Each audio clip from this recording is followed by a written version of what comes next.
தமிழ் உறவுகளுக்கு வணக்கம். இன்று நம்மோடு இணைப்பில் இருப்பவர் top political analyst from Texas mister Arun அவர்கள். வணக்கம் அருண், எப்படி இருக்கீங்க? வணக்கம் டாக்டர் கணேஷ், அருமையா இருக்கேன். நீங்க எப்படி இருக்கீங்க? நல்லா இருக்கேன் அருண், நல்லா இருக்கேன். என்ன இபிஎஸ் ஓபிஎஸ் உறவு கொஞ்சம் அப்படியே சேர்ந்துரும் போல இருக்கேன். 2026 நோக்கி இப்பவுமே இபிஎஸ் தயாராயிட்டு இருக்காரு அப்படின்ற மாதிரி நம்ம எடுத்துக்கலாமா? 6 பேர் அமைச்சர்கள்லாம் மீட் பண்ணி இருக்கிறாங்க. என்ன குளிர வைக்கிறதுக்கா இபிஎஸ்? இது இபிஎஸோட கேம்ல இது ஒரு ஸ்டெப் அப் அவருக்கு தான், அப்படிதான் நம்ம அதை பார்க்க வேண்டியிருக்கு. ஏன்னா ஓபிஎஸ் இது வரைக்கும் பல்வேறு கட்டத்துல போராடி போராடி தோத்துக்கிட்டே இருக்காரு. ஒவ்வொரு கட்டத்திலயும் போராடி தோத்துக்கிட்டே இருக்காரு. அதோட இன்னொரு கட்டமாகவும் இப்ப முயற்சி பண்ணி திருப்பியும் தோற்றுக்காருன்னு தான் பார்க்க வேண்டியிருக்கு. தோற்றுக்காருன்னா அவரு என்ன நினைக்கிறாரு, இதுக்கு மேல நம்ம பாஜகவை நம்பி நிக்க முடியுமா அப்படிங்கிற ஒரு எண்ணம் அவருக்கு வந்திருக்குன்னு நினைக்கிறாரு. எதனால வந்தது, ஏன் வந்ததுலாம் போக போக நம்ம நாட்கள்ல தான் பார்க்கணும். ஏன்னா இந்த வாட்டி வெளியே அவர் ஒரு எம்பி ஜெயிச்சிருந்தாருன்னா அவருக்கு ஒரு மந்திரி பதவி அத மாதிரி ஏதாவது ப்ராமிஸ் பண்ணிருப்பாங்க, இல்ல அட்லீஸ்ட் அவரை கௌரவப்படுத்தியிருப்பாங்க. பாஜக நின்று ராமநாதபுரத்துல ஜெயித்திருந்தாரு அப்படின்னா அவரை ஆனர் பண்ணிருப்பாங்க, நிச்சயமா ஆனர் பண்ணிருப்பாங்க. அந்த இடத்துல அவருக்கு பாஜக பக்கத்துல இருந்து சப்போர்ட் கிடைக்கலையா, இல்ல அவருக்கு எதிர்பார்த்த அளவுக்கு பாஜக அவரை முன்னிறுத்தலையாங்கிறது நமக்கு தெரியல. அதெல்லாம் விக்கிரவாண்டி தேர்தல்ல கூட இன்னைக்கு பேசியிருக்கிறாரு. அவரை கௌரவிச்சு அதுக்கப்புறம் டிடிவி தினகரன் பேசியிருக்கிறாரு, இவர் பேசியிருக்கிறாரு. ஓகே, ஓரளவுக்கு கொஞ்சம் சார்ந்து இருக்கலாம் அப்படின்ற மாதிரி தானே இருக்கு. அவங்க பாஜக கூட்டணியில இருப்பாங்க அப்படின்ற மாதிரி நினைச்சதுல இன்னைக்கு கொஞ்சம் மாறுதோ. இது நம்ம இந்த இடத்துல நம்ம என்ன பார்க்க முடியும்னா, எடப்பாடி அவர்கள் இந்த 6 பேரும் போய் சந்திச்சிருக்காங்க. அவங்க அதிமுகல வலிமையா இருக்கக்கூடிய தலைவர்கள். இதுல இபிஎஸ் என்ன ஸ்டாண்ட் எடுக்காருன்னு நீங்க பார்க்கணும். அதுதான் அதிமுகவோட ஸ்டாண்ட். நீங்க இவர் ஓபிஎஸ் அவர்கள் நீங்க அதிமுக தரப்புல இருந்து பாத்தீங்க அப்படின்னா, அதிமுகவுக்கு துரோகம் செஞ்சவர் தானே, எதிர்த்து ஓட்டு போட்டவர் தானே அவரு ஓபிஎஸ் அவர்கள். ஓபிஎஸ் அவர்கள் நீங்க இதுல கிளீனா நீங்க பாத்தீங்கன்னா ஒவ்வொரு கட்டத்திலையும் எடப்பாடி அவர்களுக்கு ஒரு முக்கியமான பாடம் போன சட்டமன்ற தேர்தலில் கிடைச்சது. அது என்ன பாடம் அப்படின்னா, நீங்க பாஜக அவருக்கு ஒரு லயபிலிட்டி அப்படிங்கிறது எடப்பாடி மனசுல அவருக்கு இருக்கு மனசுல. அதே மாதிரி அவரை சார்ந்த வட மாநிலத்துல இருக்கக்கூடிய அதிமுக பிரமுகர்களும் இதே விஷயத்தை தான் அவர்களும் கருதுகிறார்கள். இப்ப நீங்க சென்னையில பாத்தீங்கன்னா ஜெயக்குமார் அவர்கள், அவங்களுக்கு ஓட்டு பாதிக்கப்படுது. அங்க நார்த்ல சிவி சண்முகம் அவர்களுக்கு ஓட்டு பாதிக்கப்படுது. அந்த மாதிரி ஒவ்வொரு இடத்துல அவர்களுக்கு அவங்க எதிர்பார்க்கக்கூடிய அந்த சிறுபான்மையினர் ஓட்டு பாதிக்கப்படுகிறதுங்கிறதுனால அவங்க அந்த பாடத்தை அவங்க கத்துக்கிட்டதுனால அது ஒரு லயபிலிட்டின்னு அவங்க நினைக்கிறாங்க. இது அதிமுக சைடு. அதுக்காக அவங்க என்ன பண்றாங்க, பிஜேபியோட கரங்கள் எந்தெந்த பாதை மூலமாலாம் அதிமுகக்குள்ள பரவி இருக்குன்னு பாக்குறாங்க. அதுல ஓபிஎஸ் ஒரு கரம். அது நமக்கு எப்படி தெரியுது அப்படின்னா, அவர் தர்ம யுத்தம் பண்ணது, அதுக்கு முன்னாலே சசிகலா அவர்கள் சொல்லிதான் அப்ப இபிஎஸ் தோல்வியை ஒத்துக்கிறாருன்னு நம்ம பாக்கலாமா இந்த நேரத்துல? ஏன்னா என்னைய பொறுத்த வரைக்கும் இந்த 6 பேர் போனது இபிஎஸ் இல்லாமையா போயிருப்பாங்க அப்படின்ற மாதிரி தான் நம்ம பார்க்க வேண்டியதா இருக்கு. நீங்க எப்படி பாக்குறீங்க? அது ஓபிஎஸ் அவர்கள் இந்த இடத்துல தோத்துருக்காருன்னா அவருக்கு வேற வழி இல்லாம அவர் ஒரு ஹோல்டு கேட்டிருக்காரு. இந்த இடத்துல பழனிசாமி, எடப்பாடி பழனிசாமி அவர்கள் என்னன்னா அவரோட லீடர்ஷிப்பை திருப்பி அசர்ட் பண்றதுக்கு அவருக்கு மறுபடியும் ஒரு வாய்ப்பு கிடைச்சிருக்கு. இபிஎஸ் அப்ப தோத்துறாரு நம்ம பார்க்கலாமா? அப்போ இல்ல ஓபிஎஸ் தான் இந்த இடத்துல பலவீனமா இருக்காரு நம்ம எடுத்துக்கணும். இந்த இடத்துல அவர் திருப்பியும் இந்த பாஜகவோட கரங்கள் அதிமுகக்குள்ள நீளாம இருக்கிறதுக்கு எந்தெந்த இடத்துல நம்ம கட் பண்ணணுமோ அந்தந்த இடத்துல கட் பண்ணி விட்டுருன்னு தான் அவர் பாக்குறாரு. அவர் பொறுத்த வரைக்கும் என்னன்னா, கட்சியை இவ்வளவுதான் எவ்வளவு போராட்டங்கள் நடத்திருக்காரு. ஓபிஎஸ் கிட்ட இருந்து தானே பாதுகாக்கிறது கட்சி இவ்வளவு போராட்டம் நடத்தினாரு அவரு. நீங்க தொடர்ந்து சசிகலா தரப்பினர்களும் வரும்போது அவங்க ஒரு பாலிடிக்ஸ் பண்ணாங்க, ரோட் ரேலி எல்லாம் பண்ணாங்க. எதுக்கு ரோட் ரேலி அவ்வளவு செலவு பண்ணி எதுக்கு பண்ணணும்? அவங்க அதிமுகவை கேப்சர் பண்ணுங்கிற ஒரு எண்ணத்துல தானே அவங்க அவ்வளவு பெரிய ஒரு ரோட் ஷோ பண்ணாங்க. அதே மாதிரி தொடர்ந்து எப்பப்போ வாய்ப்பு கிடைக்குதோ அப்பப்போ ஓபிஎஸ் அவர்களும் தொடர்ந்து குடைச்சல் கொடுத்துக்கிட்டே தானே இருந்தாரு. அந்த மாதிரி நடந்துகிட்டே இருக்கும்போது அவங்க என்ன நினைக்கிறாங்க அப்படின்னா, உள்ள வரட்டுட்டா மன்னிப்பு கடிதம் எழுதி கொடுத்துட்டு உறுப்பினராக வரட்டும்ங்கிறாரு ஓபிஎஸ் அவர்கள். மன்னிப்பு கடிதம்லாம் எழுதுவாருன்னு நீங்க நினைக்கிறீங்களா ஓபிஎஸ்? அப்ப என்ன ஒரு கட்சியின் பொதுச் செயலாளராக இருந்தவர், அம்மா இருக்கும்போது முதலமைச்சரா இருந்தவர், இன்னைக்கு மன்னிப்பு கடிதம் எழுதிதான் கட்சிக்குள்ள வரணும் அப்படின்றது ஒரு நியாயமான ஒரு கூத்தா அது? சொல்லுங்க. இல்ல அந்த அளவுக்கு அவர் கட்சி துரோகம் பண்ணிருக்காருங்கிறது எடப்பாடி இந்த 6 பேரையும் கன்வின்ஸ் பண்ணிருக்காருல்ல. அவர் என்ன சொல்லியிருக்காரு, இந்த மாதிரி அவங்க பாஜக நம்ம கூட இந்த இடத்துல ஆதிக்கம் செலுத்துறாங்க, அவருக்கு சாதகமா இவர் பிளே பண்றாரு, கட்சி இவர்கிட்ட இருந்து நான் பாதுகாத்து வச்சிருக்கேன் அப்படிங்கறத அவர் சொல்றாரு இந்த இடத்துல. அதே மாதிரி சசிகலா அவர்களை பெருந்தன்மையா நடந்துக்க சொல்றாரு. ஆமா, நீங்க எல்லாரையும் வளர்த்து விட்டீங்க சரிதான். இதுக்கு முன்னாடி அவங்க ஜானகி ரெஃபரன்ஸ் பண்றாரு. அவர் இந்த இடத்துல ஒரு கிளவரான ஒரு பாலிடிக்ஸ் பிளே பண்றாரு. எதுக்கு ஜானகி ரெஃபரன்ஸ் பண்ணி சொல்றாரு அப்படின்னா, ஜானகி மாதிரி இல்லைன்னு சசிகலா சொல்ல முடியாது. பெருந்தன்மையா நடந்துக்கலங்கிற மாதிரியும் அது வந்து அவர் ஒரு செக்மேட் மாதிரி சசிகலா அவர்கள வச்சிருக்காரு. அவங்க அதை எதிர்த்து சசிகலா போராடினாலும் பெரிய ஒரு எஃபெக்ட் இருக்காது. இந்த இடத்துல நீங்க எடப்பாடி அவர்கள்ட்ட கட்டமைப்பு நீங்க அதிமுக பொறுத்த வரைக்கும் கணேஷ், நீங்க எப்படின்னா அது ஒரு பிளாட்ஃபார்ம். நீங்க அதுக்குள்ள பல பேர் நீங்க அதிமுக மாதிரி அதிமுகக்குள்ள வந்து நுழைஞ்சு மேல வர்றது ரொம்ப கஷ்டம். நீங்க பார்த்திருப்பீங்க. அந்த அதிமுகல ட்ரெயின் ஆன அமைச்சர்கள் தான் அங்க போய் டைரக்டா பொசிஷன்ல உட்கார்றாங்களே தவிர, அடிமட்டத்துல இருந்து உழைச்சு போனவங்க இது வரைக்கும் கொஞ்சம் பெரிய ஆட்களா தான் இருக்காங்க. அவங்க குடும்பத்துல இருந்து வாழையடி வாழையா தான் வந்துகிட்டு இருக்காங்களே தவிர, தொண்டர்கள் வந்து இடத்துக்கு வந்திருக்காங்கன்னா இல்ல. ஆனா அதே அதிமுக கட்சி பக்கம் பாத்தீங்கன்னா, தொண்டர்கள் தான் வளர்ந்து வளர்ந்து வர்றாங்க. அவங்க ஒரு இப்போ இப்ப இருக்கிற பெரிய லீடர்ஸ் எல்லாருமே நீங்க பாத்தீங்க அப்படின்னா, ஒரு காலத்துல அவங்க வந்து ரொம்ப அடிமட்ட லெவல்ல இருந்தவங்க தான். அதனால அந்த கட்சியோட கட்டமைப்பை வந்து அப்படியே வச்சுக்க. ஏன்னா வருங்கால இளைஞர்களும் அந்த கட்டமைப்பை பயன்படுத்தி உள்ள வர்றதுக்கு நினைப்பாங்க. ஒரு ஒரு ஒரு கிளீன் ஃபோர்ஸ் உள்ள வரலாம். சோ அந்த மாதிரி எடப்பாடி 26ல வந்து அரசியல எப்படி கட்டமைக்க போறாருங்கிறது ஒண்ணு இருக்கு. அவரு வந்து இதுவரைக்கும் நம்பிக்கையா இருக்காரு. இதுவரைக்கும் நம்பிக்கையா இருக்காரு. அவரு தலைமையில ஆனா ஆனா இதுல சரி, இது தாண்டி வந்து இன்னைக்கு சசிகலா உள்ள வருவாங்க அப்படின்ற மாதிரி நீங்க நினைக்கிறீங்களா? சசிகலா அம்மையார் வந்து ஓகே. அவங்க வந்து மன்னிப்பு கடிதம் எழுதி, அதுக்கப்புறம் வந்து எடப்பாடியோட தலைமைய ஏத்து அவங்க வருவாங்கன்னு நினைக்கிறீங்களா? டிடிவி வருவாங்கன்னு நினைக்கிறீங்களா? நீங்க எப்படி பார்க்குறீங்க அத? நிச்சயமா வரமாட்டாங்க. அதுதான் ஆப்வியஸ்லி அதுதான் அவரோட எதிர்பார்ப்பு. இபிஎஸோட எதிர்பார்ப்பு இந்த மாதிரி ஒரு லாஜிக்கல் இதுல நீங்க என்ன பார்க்கணும்னா, நீங்க நீங்க கற்பனை கற்பனை பண்ணி பாருங்க. இந்த 6 பேரு பெரிய பெரிய தலைவர்கள். வேலுமணி அவர்கள், தங்கமணி அவர்கள், சி.வி. சண்முகம், அப்புறம் நத்த விஸ்வநாதன், இந்த மாதிரி ஒரு 6 இன்னும் 2 பேர் 6 பேர் போய் பார்த்திருக்காங்க. பார்த்து இந்த மாதிரி எடப்பாடி அவர்கள போய் பார்த்து சந்திச்சு உட்கார்ந்து பேசியிருக்காங்க. இந்த மாதிரி ஒரு இன்னொருத்தர சேர்த்துக்க சொல்லி, இந்த மாதிரி ஒரு நெகோசியேஷன் நீங்க ஜெயலலிதா அவர்கள் நடந்து பார்த்திருக்கீங்களா? இல்ல ஒரு எம்ஜிஆர் அவர்கள்ட்ட இந்த மாதிரி நாங்க வர்றோம். இன்னொருத்தர சேர்த்துக்க சொல்லி நாங்க 6 பேரும் உங்கள்ட்ட வந்து பேசணும். எங்களுக்கு நேரம் குடுங்கன்னு கேட்டு சந்திச்ச ஒரு தலைவர நீங்க சொல்லுங்க. நீங்க அந்த அம்மா வந்து ஒரே ஒரு வார்த்தை தான். ஒரு வார்த்தைனாலும் வந்து அவ்வளவுதான். அது வந்து உங்களுக்கு வந்து இன்ஃபர்மேஷனே வராது. டிவில தான் வரும். ஆமா. அப்ப நீங்க இந்த இடத்துல அந்த அளவுக்கு ஒரு ஒரு கமாண்டிங்கா ஒரு டிக்டேட்டர்ஷிப்பா இருந்த ஒரு கட்சியில ஒரு டெமோக்ரஸி அலோவ் பண்றாருல்ல எடப்பாடி அவர்கள். நீங்க அந்த இடத்துல அவர பாராட்டணும். அந்த அந்த இஷ்யூல வந்து நான் வந்து அவர பாராட்டுறேன். நிச்சயமா அந்த மாரி கூப்பிட்டு அவர் என்ன ரீசன் சொல்லியிருக்காரு அதுதான் நீங்க டிஃபெண்ட் பண்ணணும். நீங்க என்னன்னா நீங்க அப்போஸ் பண்றீங்கன்னா, நீங்க கவுண்டர் குடுக்குறீங்கன்னா, என்னது கவுண்டர் குடுத்தா அவர் என்ன சொல்றாரு? எடப்பாடி நீங்க ஓபிஎஸ் நம்ம சும்மாலாம் வந்து சும்மா ஒரு நாள் இருந்தாரு, ஒரு நாள் நீக்கிட்டோம். அந்த மாரிலாம் நீக்கல. அவர் தொடர்ந்து குடைச்சல் குடுத்துட்டே இருந்தாரு. கட்சிக்கு எதிரா ஒவ்வொரு விஷயங்களா தர்ம யுத்தம் பண்ணாரு. ம சசிகலா அவர்கள்ட்ட நின்னு கட்சிய கவுக்க பார்த்தாரு. பிஜேபி பக்கம் சேர்ந்தாரு. அந்த மாரி பல விஷயங்கள் பண்ணாரு ஓபிஎஸ். அத தொடர்ந்து பண்ணிக்கிட்டு இருக்கும்போது தான் இவர அப்புறம் வெளிய அனுப்புறாரு. உங்களுக்கு புரியுதா? சோ அந்த இடத்துல வெளிய அனுப்புறாருன்னா, அவருக்கு இந்த மாரி பண்ணிட்டு இருந்தவர நான் திருப்பி எப்படி அப்படியே சேர்த்துக்க முடியும்? அப்படின்னு அவர் கேட்கிறாரு. இத டிஃபெண்ட் பண்ணி இந்த 6 பேராலயும் பேச முடியல அப்படின்னா, அவங்க ஒத்துக்கிட்டாங்கன்னு தானே அர்த்தம். 2வது என்ன காரணம் சொல்றாரு அப்படின்னா, சசிகலா அவர்கள் வந்து நீங்க தியாகம் பண்ணியிருக்காங்க அப்படின்னா, நீங்க இவங்கள கட்சிக்காரங்கள தொண்டர்களோடயா கிரவுண்ட்ல இருந்து வந்தவங்களோடயா இவங்க தியாகம் பண்ணிட்டாங்க. ஆமா, நிச்சயமா. ஆமா. தியாகம்ன்றது வந்து ஆமா. அவங்க ஒரு லக்ஸரி லைஃப் தானே வாழ்ந்தாங்க. ஜெயலலிதா அவர்களோட பக்கத்துல இருந்து அவங்க ஒரு ஒரு ஒரு லக்ஸரியஸான லைஃப் தான் வாழ்ந்திருப்பாங்க. அப்ப அந்த அந்த மாரி இடத்துல இருந்துட்டு தியாகம்னா என்ன தியாகம் பண்ணிட்டீங்க? அத சொல்லுங்க. கட்சிக்காரங்க தானே தியாகம் பண்ணியிருக்காங்க அப்படின்னு கேட்கிறாரு. இதுவும் லாஜிக்கலான ஒரு கொஸ்டின் தான். இந்த இடத்துல நீங்க லீடர்ஸ் வந்து மாறுவாங்க. இதுதான் அதிமுகவோட ஒரு ஒரு யுனிக் நேச்சர். நீங்க அதிமுக ஒரு 2026 நோக்கி ஒரு கட்டமைக்கிறாங்க அப்படின்ற மாதிரி நம்ம பார்க்கலாம் இல்லையா? வந்து தே ஆர் கெட்டிங் ரெடி அப்படின்ற மாதிரி ஓபிஎஸ் வந்து சேர்த்துக்கலாம்.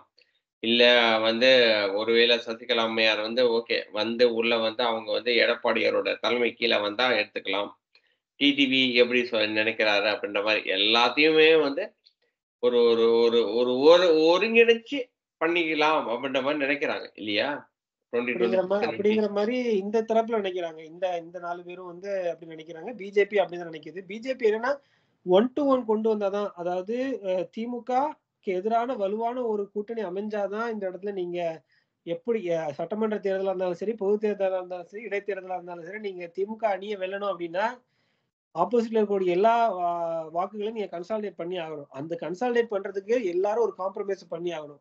அந்த காம்ப்ரமைஸ்ல யார் அவங்க லீடர்ஷிப்ப விட்டு குடுக்க போறாங்கதாங்க இவங்க கேள்வியே. அதுதான் நீங்க அடுத்த 2 அது அமைஞ்சிரும் அப்படின்னு நீங்க பார்க்குறீங்களா? ஏன்னா வந்து அது அமையறதுக்கு வாய்ப்புகள் இருக்கா? ஏன்னா வந்து இதே தான் வந்து மக்கள் நல கூட்டணி அப்படின்ற மாரி விஜயகாந்த் தலைமையில ஒண்ணு நடந்துச்சு இல்லையா? அன்னைக்கு. அப்படி நடக்கும்போது வந்து கடைசியில வந்து ஜெயலலிதா வந்து தூக்கி சாப்பிட்டு போயிட்டாங்க. இல்லையா? ஏன்னா வந்து அது வந்து ரொம்ப ஒரு துரிதமா வந்து அவங்க வந்து கரெக்ட்டா அப்படி வந்து ஸ்கெட்ச் போட்டு டிஎம்கே, ஏடிஎம்கே, மக்கள் நல கூட்டணி அப்படின்ற மாரி அவங்க வந்து இது பண்ணி கடைசியில வந்து ஜெயலலிதா இப்ப வந்து பாஜகவ இவங்க சேர்த்துக்கவும் முடியாது. கரெக்ட்டு தானே? பாஜகவ அவங்க சேர்த்துக்கவும் முடியாது. ஸோ, அதனால வந்து திமுக, பாஜக இந்த கூட்டணி அப்படின்னு வரும்போது என்ன ஆகப் போகுது? கடைசியில வந்து திமுக ஜெயிச்சு தூக்கி சாப்பிட்டு போயிடுவாங்க. அப்படின்ற மாரி நம்ம பார்க்கலாமா? இன்றைய நிலைமை நீடித்தால் ம். திமுகவும், பாஜகவும் ஏற்றுக்கொள்ளவில்லை. 2 பக்கம் எதிரும் புதிருமாக இருக்கிறார்கள் என்றால், இதே ம். நிலைமை தான் 26லயும் நீடிக்கும். திமுக கூட்டணி தான் ஆட்சிக்கு வரும். இப்ப சரி. நீங்க அவரு ஸ்டாலின் எவ்வளவு கிளெவரா கொண்டு போறாரு அப்படின்னா, எந்தெந்த இடத்துல பிரச்சனை இருக்கோ, அது வந்து வளரும்போது அத அட்ரஸ் பண்றாரு பாருங்க. உடனே இப்போ இந்த பிரச்சனை ஆம்ஸ்ட்ராங் அவர்கள கொலை பண்ண விஷயம் பெருசான்னு தெரிஞ்ச உடனே இப்ப வீட்டுக்கு போயிட்டாரு. டைரக்ட்டா போயிட்டாரு. அத அட்ரஸ் பண்றாரு. சோ ஆமா. அவரு வந்து அவரோட அரசியல 26 நோக்கி எப்படி பிக்கப் பண்ணுவாரு. அதுல அவருக்கு முக்கியமா அவரு பண்ண வேண்டிய அரசியல் கூட்டணி கட்சிகளை வந்து தக்க வைத்துக் கொள்வது. அதுதான் அவருக்கு இருக்கிற பெரிய கூட்டணி அரசியல் கட்சிகள் நோக்கம். தக்க வச்சாலும் இப்ப விஜய் ஒருத்தர் வர்றாரு. விஜய் வந்தனா ஒரு ஒரு நியூ ஃபோர்ஸ். ஏன்னா வந்து விஜய் விஜய பொறுத்தவரைக்கும் அவருக்கு என்ன அவருக்கு என்ன ஓட்டு? நீங்க சொல்லுங்க. உங்களால சொல்ல முடியுமா? அவருக்கு எவ்வளவு ஓட் பெர்சன்டேஜ்ன்னு? சொல்ல முடியல. பட் இருந்தாலும் வந்து ஒரு ஃபார்மல் ஃபோர்ஸா இருப்பாரோ! ஏன்னா வந்து ஒரு மாற்றம் அப்டின்ற மாரி. அப்ப எம்ஜிஆர் வரும்போதும் வந்து ஒண்ணும் பெருசா தெரியல. பட் இருந்தாலும் எம்ஜிஆரும் விஜயும் ஒண்ணான்னு நான் வந்து கம்பேர் பண்ணல. பட் இருந்தாலும் ஒரு ஒரு ஸ்மால் ஒரு ஒரு ஓகே. மக்கள் வந்து என்னடா இது அப்டின்ற மாரி. ஏன்னா வந்து மக்கள் ரொம்ப வருத்தத்துல இருக்காங்கன்றது வந்து கண்கூடா தெரியுது.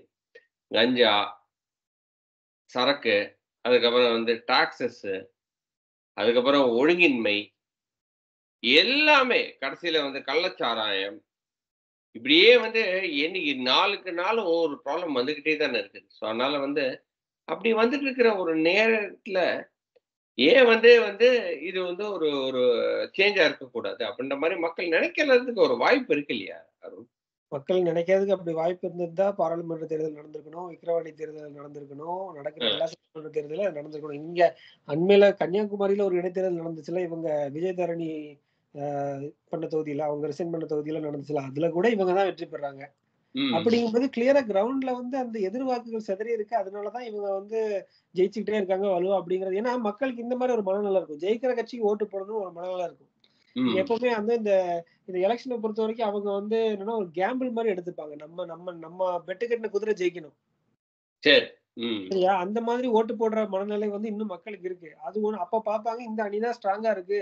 அவங்களுக்கு என்னன்னா மக்களுக்கு என்னன்னா அன்றாடம் அவங்கள வாழ்க்கையில பாதிக்கிறதுக்கு பல்வேறு காரணங்கள் இருக்கு கணேஷ். நீங்க வந்து ஒரு இப்ப நீங்க சில பேர் பார்த்தீங்கன்னா, ஃபுல்லா ஜாதி அடிப்படையிலேயே தான் ஓட்டு போடுற மாரி பேசுவாங்க. அந்த மாரி ஜாதி அடிப்படையில ஓட்டு போடுவாங்க. நீங்க கன்னியாகுமரியில பார்த்தீங்கன்னு வச்சுக்கங்களேன், கன்னியாகுமரி தமிழ்நாட்டுல இருக்கிற செழிப்பான ஒரு மாவட்டம். ஆமா. அங்க வந்து குடி தண்ணீர் எத்தன நாளைக்கு ஒருக்கா வருது நீங்க கொஞ்சம் கெஸ் பண்ணுங்க பார்ப்போம். அது தண்ணி வந்து 2 நாளைக்கு ஒரு வாட்டி தான் வருது. 3 நாளைக்கு ஒரு வாட்டி தான் வருதுன்னு வந்து நம்ம வீட்ல சொல்லிட்டு தான் இருக்கிறாங்க. நான் கன்னியாகுமரி மாவட்டத்துல பொறந்து வளர்ந்தவன். எனக்கு நினைவு தெரிஞ்சு 15 நாளுக்கு ஒருக்கா நாங்க வந்து சின்ன சின்ன 15 நாளைக்கு ஒரு வாட்டியா? நான் எக்ஸாஜரேட்டே பண்ணல. நான் அனுபவிச்சிருக்கேன். நான் வந்து எப்படி தண்ணி தண்ணி வர்ற அன்னைக்கு திருவிழா மாரி இருக்கும். ஆ. வடசேரி டவுனுக்குள்ள தண்ணி வர்ற அன்னைக்கு வந்து திருவிழா மாரி இருக்கும். நீங்க இதெல்லாம் நான் வாழ்க்கையில கடந்து வந்து நான் அப்பவே யோசிப்பேன். 15 நாளுக்கு ஒருக்க விடுறாங்கடா அப்டின்ட்டு. வீட்ல 15 இருக்கிற நாளைக்கு ஒரு வாட்டியா? நான் வந்து இந்த நான் இத ஓரத்துல பொய் வந்து சொல்ல தெரு ஓரத்துல வந்து விடுவாங்க. டாப் தொறந்து விட்டா அன்னைக்கு 10லேருந்து 12 இல்லட்டா 10லேருந்து 1 அப்படின்னு 2 நாளுக்கு ஒரு வாட்டி எல்லாருமே சேர்ந்து போயிட்டு புடிச்சிட்டு வருவாங்க.